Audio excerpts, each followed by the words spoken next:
Does a design require a designer? Keep that question in mind as we look at some new scientific discoveries about the origin of life in the universe. Since Charles Darwin published his theory of evolution in 1859, many scientists have denied that design requires a designer. Darwinists have long claimed that the mechanism of natural selection could generate the appearance or illusion of design without being directed or guided in any way. Recently, however, even staunch Darwinists have acknowledged that living things may have certain features that display evidence of actual, intelligent design, though their ideas about who designed life on Earth are, well, a bit out there. Some prominent scientists have proposed that space aliens designed and then transported life to Earth. Evolutionary biologist and noted atheist Richard Dawkins has even floated this idea, suggesting that extraterrestrials may be responsible for a possible signature of intelligence in life. Indeed, no less a scientific genius than Francis Crick, who helped discover DNA, also proposed the idea that ETs seeded life on Earth to set the evolutionary process in motion. If true, we have an intergalactic Johnny Appleseed to thank for starting the chain reaction that has taken us from inanimate matter to Shakespeare. So why have these scientists considered this seemingly far-fetched possibility? Because they have encountered a big mystery they can't explain. It turns out that even the simplest living cells aren't simple at all, and that discovery has made it extremely difficult to explain the origin of life. Recall from biology class that Crick and his partner James Watson discovered the structure of the DNA molecule.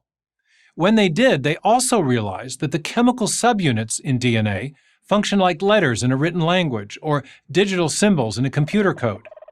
As Bill Gates has explained, DNA is like a computer program, but far, far more advanced than any software we've ever created, which kind of suggests a master programmer.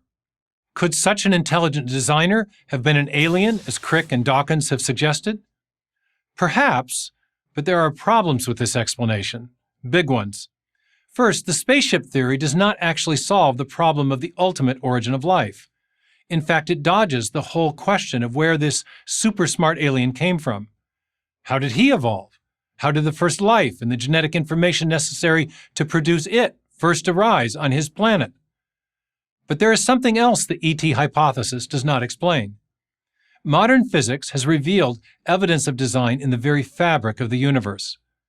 Physicists have discovered that the fundamental physical parameters of our universe have been finely tuned, against all odds, to make our universe capable of hosting life.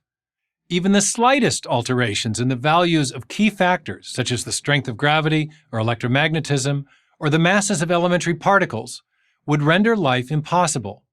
We live in a kind of Goldilocks universe, where the fundamental forces of physics have just the right balance, and the properties of matter have just the right characteristics and configurations to make life possible. To illustrate this idea, the late Cambridge physicist Sir John Polkinghorne imagined a universe-creating machine with numerous dials, each representing some critical parameter. The various dials each have an almost infinite range of settings, yet all are set just right. Not surprisingly, Polkinghorne and many physicists have concluded that the improbable cosmic fine-tuning of our actual universe points to a cosmic fine-tuner. As legendary Cambridge astrophysicist Sir Fred Hoyle argued, a common-sense interpretation of the facts suggests that a super-intellect has monkeyed with physics to make life possible. Could this super-intellect have been an alien? Not a chance. Cosmic fine-tuning has been present from the beginning of the universe, and thus cannot be explained by any agent that arises after the beginning. Instead, fine-tuning is better explained by an intelligent agent outside the universe who could design its structure as a whole. To avoid this conclusion, some physicists have postulated another speculative hypothesis: the existence of a vast number of other parallel universes. This so-called multiverse idea portrays our universe as the outcome of a cosmic lottery, in which some universe-generating mechanism spits out billions and billions of universes, so many that our universe, with its improbable combination of life-conducive factors, would eventually have to arise. Yet advocates of the multiverse overlook an obvious problem. All such proposals, whether based on something called inflationary cosmology or string theory, postulate universe-generating mechanisms that themselves require prior, unexplained fine-tuning, thus taking us back to the need for an ultimate or transcendent fine-tuner or designing intelligence.